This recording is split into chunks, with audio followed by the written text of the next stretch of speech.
Hi everyone, in today's video I'm going to check out my and two other Guard commanders' performance at a 28 player tournament. This was my first outing with the new codex and I was excited to see how I would go. So my army list was a brigade starting on 3 command points and using the doctrine's armoured superiority and swift as the wind for 3 model count sentinels, 5 model count Leman Russes that both moved an additional 2 inches, with my infantry squads moving an additional 1 inch as well. All regimental units also +1 on the charge, and the headquarter units were Acadian Castellan who had the Warlord trait superior tactical training, knowing also mechanised orders. It's an Acadian command squad with the bodyguard not dead dog, 2 tank commanders, one with a Vanquisher battle cannon, and the tank ace veteran commander and the regimental doctrine elite sharpshooters for the free reroll.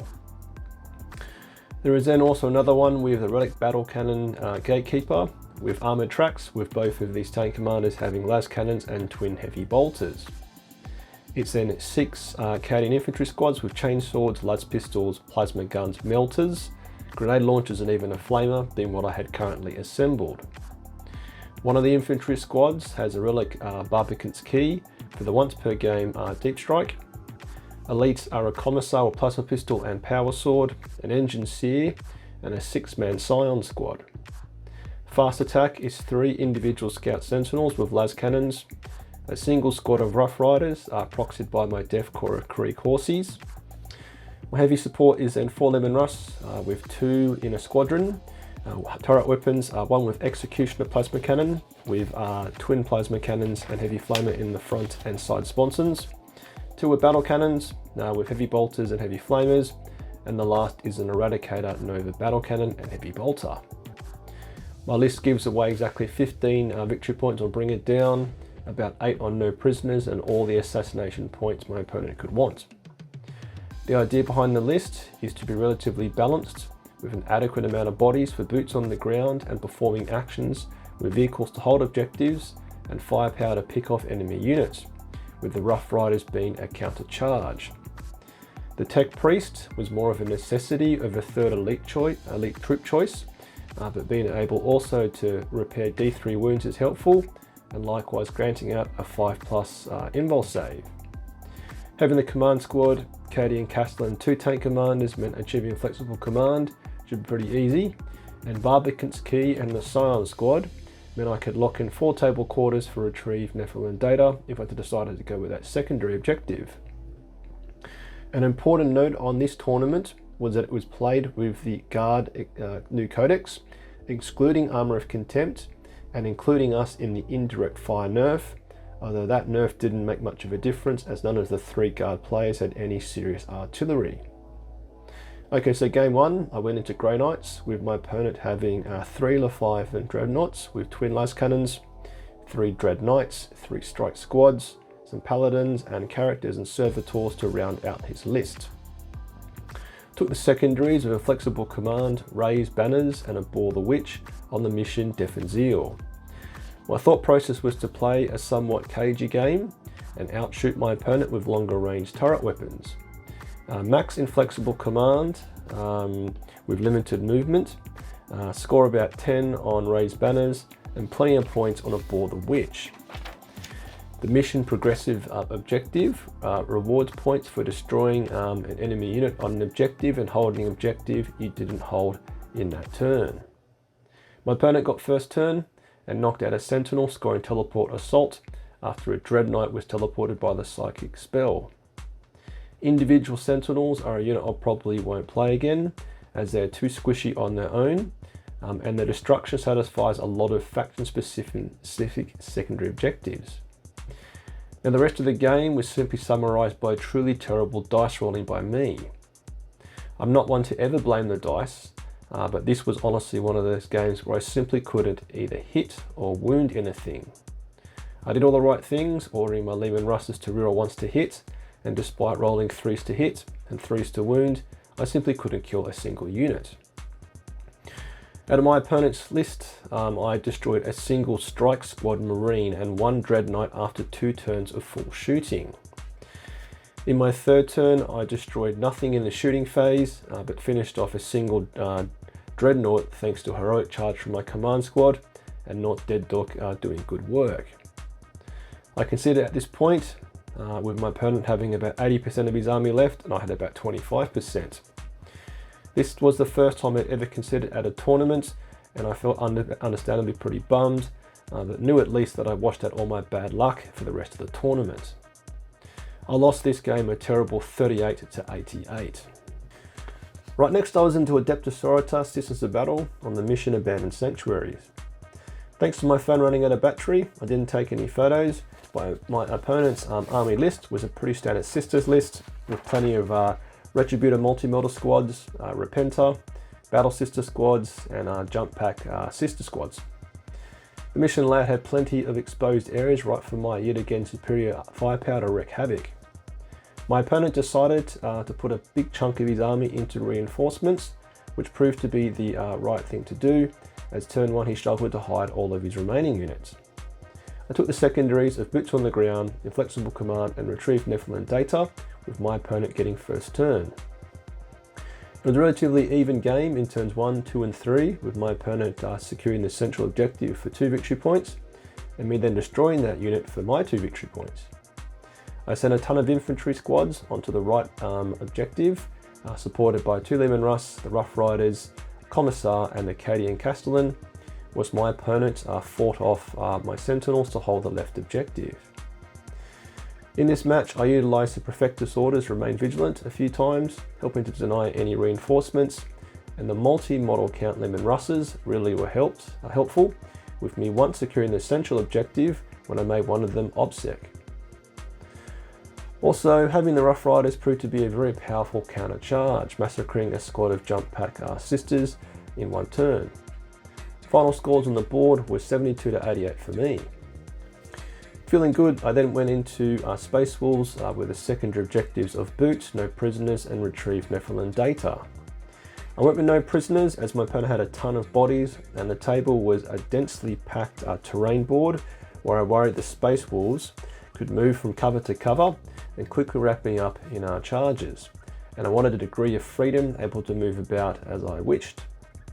I rolled first turn and popped my opponent's Las Cannon Predator and a single Wolf Rider and an Aggressor.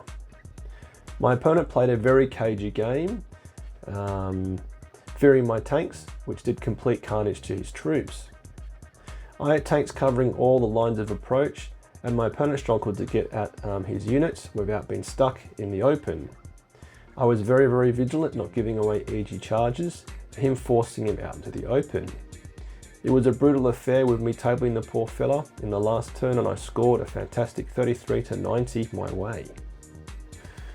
So feeling good, day 2 was into a highly elite Tau list with 3 characters, 5 Crisis battle suits, 2 Crisis bodyguards, 2 Riptides, 2 Sunshark bombers, and some small chaff units.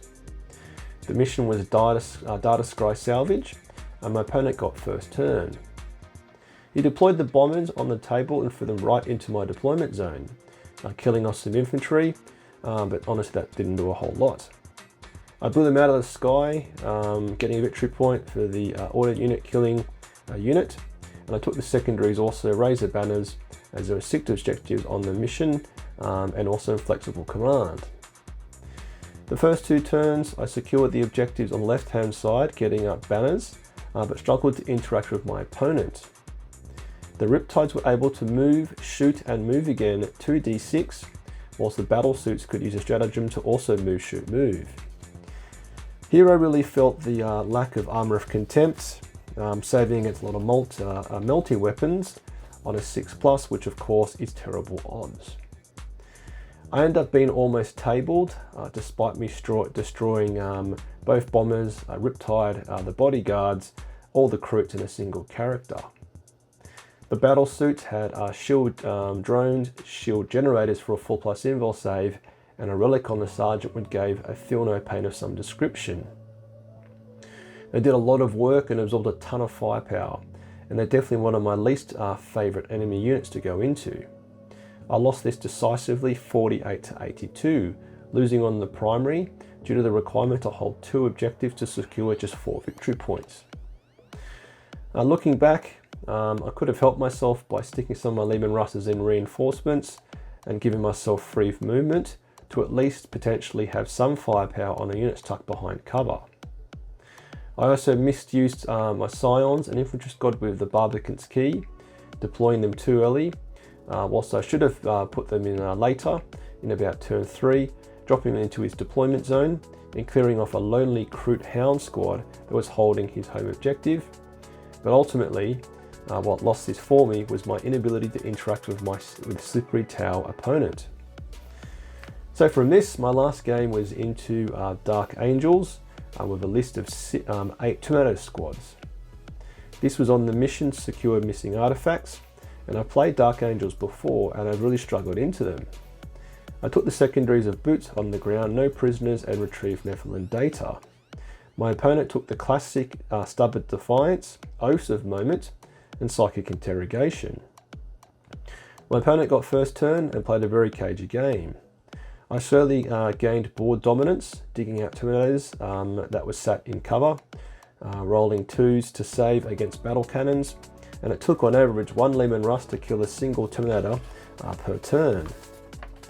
Dark Angel Terminators with permanent transhuman physiology, Armour of Contempt, and being in cover are a terrible opponent to roll dice into. And in this mission, I really felt the lack of Born Soldiers and auto-wounding 6s. It proved to be a very close game, and I felt good about it, but was bummed to discover I lost this 90 to 94. I was a little frustrated, as Stubborn Defiance is an auto 15 victory points for Dark Angels, but also because I could have actually had this game if I better understood Oath of Moments. This Space Marine secondary objective rewards a victory point for the destruction of a vehicle, and the Sentinels gave this away very easily.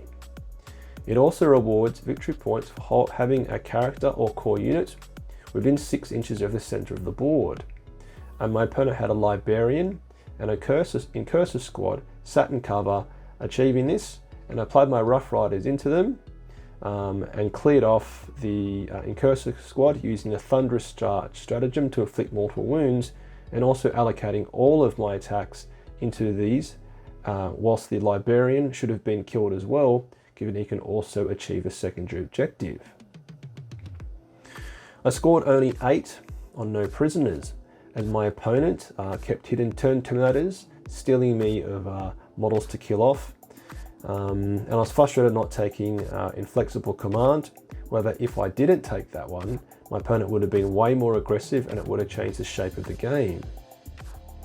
Also, I could have done a better job of denying the Psychic Interrogation secondary objective, keeping my characters more than 24 inches away from his Psychers. But ultimately, I lost this due to a cagey opponent where the mission and this secondary objectives work perfectly together. So I went down 2 wins to 3 losses, and bitterly disappointed that I didn't go 3 wins and 2 losses, which I've been chasing for a while. So what did I learn from this, and how does it reflect on a new codex? Firstly, bad dice rolls do happen, and my first game was the first time I'd ever had such bad luck. 40k is a dice game, and you can sometimes just get simply unlucky. I really hope that's my bad luck done for many tournaments to come. Next, Rough Riders rock. At 100 points, hitting on 2s with the Order Fixed Bayonets, 11 Melted Tip AP5 attacks is absolutely brutal. I've got another 5 to assemble and paint and be fielding 2 squads of these moving forward. I believe there are definitely some viable regimental doctrines outside of Born Soldiers. Granted, I really could have used that in the Dark Angels, but that's only one army type. I feel Leman Russes that can move 12 inches thanks to Swift as the Wind and Rough Riders 14 to be put into fantastic shooting positions or a charge is really powerful. I've said it in another video, but I do feel that outside of Born Soldiers, you do have to really lean into specific army styles for any of them to be effective. Lastly, the new order system is really powerful, with the Perfectus order of Remain Vigilant being especially potent, keeping any deep strike units out of charge range. I kept things manageable by only using a handful of orders as opposed to confusing myself with all 18 available. Now the other two players were a chap called Jamie, who is actually the best Adeptus Custodes player in the world, giving his guard army a tryout. His list had a battalion of born soldiers, also with Lord Solar Leontis, and 2 Cadian command squads, a tank commander, 3 infantry squads, some Khazrakans, 6 Bulgrams, 2 armoured sentinels, a death strike, and 4 executioner plasma cannon Leman Russes. I didn't chat to him too much, but he won 3 games and lost 2, with him going into a good spread of army types, including 3 of Armour of Contempt. This tournament was a bit odd in the fact that Guard didn't have Armour of Contempt, but all other armies still had it. But as we'll check out in the next Guard commander, Daniel, it doesn't look to have affected his success at all. Daniel had a brigade with the doctrines of brutal strength and elite sharpshooters. Headquarter units was a Cadian command squad, including an Astropath, tank commander with Vanquisher battle cannon, and Usala Creed. It sends 6 infantry squads, all with plasma guns and auto guns on the sergeants.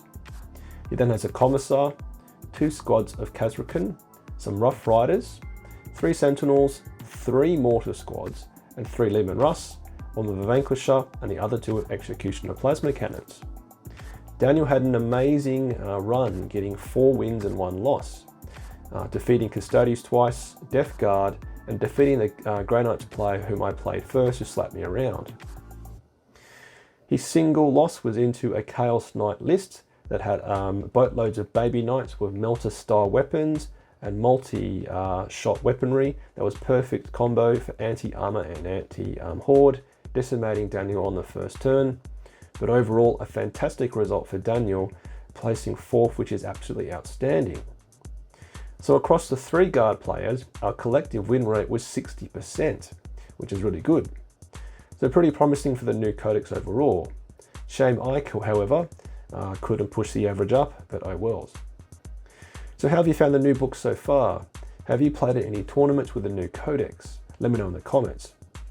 So as always, if you want to support my channel, you can do so with a like, comment, or by subscribing, sharing this video, or joining my Patreon platoon. So keep your bayonet sharp, lasgun oiled, faith in the Emperor strong, Patreon platoon, sound off. Tank Commander Glenn, Tank Commander Mitchell, Tank Commander Watchdog Van Etten, Colour Sergeant DuPont, Sergeant Bruxius, Adal, the Colonel Merrill, Veterans Gibson, Hall, Lundeen, Guardsman Beard, Coquelin, Flint, Hills, Malik, Nitton, Nguyen, Smith, Tom, Tompkin, Conscript Boson, England, Gilliam, Goodwin.